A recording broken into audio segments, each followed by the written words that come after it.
इमरान इस वक्त मौजूद हैं इस्लामाबाद हाई कोर्ट में। कल भी एक बहुत अहम फैसला आया था, आज भी इस्लामाबाद की अडयाला जेल से जो कि एहतसाब अदालत के जज मोहम्मद बशीर ने एक फैसला दिया है साबिक वज़ीर-ए-आज़म इमरान खान और उनकी अहलिया को तोशाखाना केस में 14 साल की कैद बामुशक्कत और 10 साल के लिए उनको किसी भी अवामी ओहदे के लिए नाअहल किया है। सलमान सफदर राजा साहब हमारे साथ, सलमान राजा साहब हमारे साथ मौजूद हैं। एक्चुअली दोनों के नामों के साथ सलमान है ना, तो वो मिक्स हो जाता है। तो सलमान साहब ये बताइएगा कि आप ओवरऑल तो लीगल टीम का हिस्सा हैं, तो आप क्या समझते हैं कि अब ये मामलात आएंगे इस्लामाबाद हाई कोर्ट में?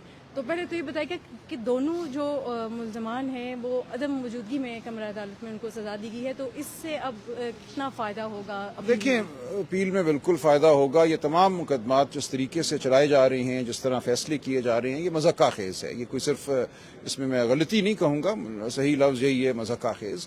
तो ये बिलाखिर तो ये तमाम सज़ाएँ ख़त्म हो जाएंगी, इस बारे में किसी को कोई शुबा नहीं होना चाहिए। अब वो 2 माह में होती हैं, 3 में होती हैं, ये मैं नहीं कह सकता, लेकिन इतनी ज़्यादा कोताहियाँ और कानून की इतनी ज़्यादा इन मुकदमात में खिलाफ वर्जी की जा रही है कि ये मुकदमे ठहर नहीं सकते। तो ये है सूरत हाल। लेकिन मकसद इनका बिल्कुल यही वाज़ेह है कि 8 फरवरी से पहले फैसले किए जाएं। इनका ख्याल है कि लोग इससे बददिल हो जाएंगे, शायद इलेक्शन में वोट डालने नहीं आएंगे, तो ये मकसद है। लेकिन ये मकसद भी मुझे लगता है कि पूरा नहीं होगा। लोग बिल्कुल तैयार हैं। मैं अब इलेक्शन कैंपेन में पिछले 1 माह से शामिल हूँ और लोग ज़रूर वोट डालने आएंगे 8 फरवरी को। उस दिन इन्हें कुछ और धांधली करना पड़ेगी।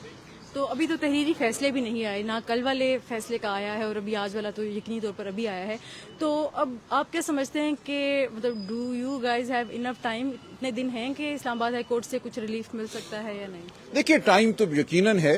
फैसला के खिलाफ अपील तो की जा सकती है, लेकिन क्या वो अपील लगेगी, सुनी जाएगी, उसमें नोटिस दिया जाएगा, 8 फरवरी से पहले फैसला आएगा, ये मैं नहीं कह सकता। लेकिन देखिए, आपने देखा है किस तरह एक दिन में 2 दिन में फैसले हो जाती हैं हाई कोर्टों के फैसलों के खिलाफ। तो करना चाहे कोई तो फौरन कर सकता है, लेकिन ये चाहने की बात है। इन फैसलों का अब इंतखाबात पे क्या असर पड़ेगा? मुझे कोई असर, मुझे ये लगता है कि लोग ज्यादा तादाद में बाहर निकलेंगे। लोगों को नजर आ रहा है कि इस वक्त इस मुल्क में कोई कानूनी आईनी निज़ाम बाकी नहीं रहा और एक पार्टी और एक फर्द के खिलाफ एक जलगार जारी है। तो मुझे ये लगता है कि लोग आएंगे अपनी इज़्ज़त नफ्स की खातिर, अहमियत की खातिर, कानून और आइन की पासदारी की खातिर, और वोट डालेंगे बड़ी तादाद में। Last question, Islamabad high court से कुछ उम्मीद है कि रिलीफ मिलेगा? देखिए, ये मुकदमा हमारा जो इद्दत वाला जो मुकदमा आज मैंने आर्ग्यू किया, ये मुकदमा तो मैं समझता हूँ कुछ भी नहीं है, और जो सवालात थे अदालत के प्रोसिक्यूशन से, उनका वो कोई जवाब नहीं दे सके। लिहाजा मुझे उम्मीद तो है, लेकिन अब मैं कोई खास तवक्को कभी रखा नहीं करता जब तक फैसला आ ना जाए।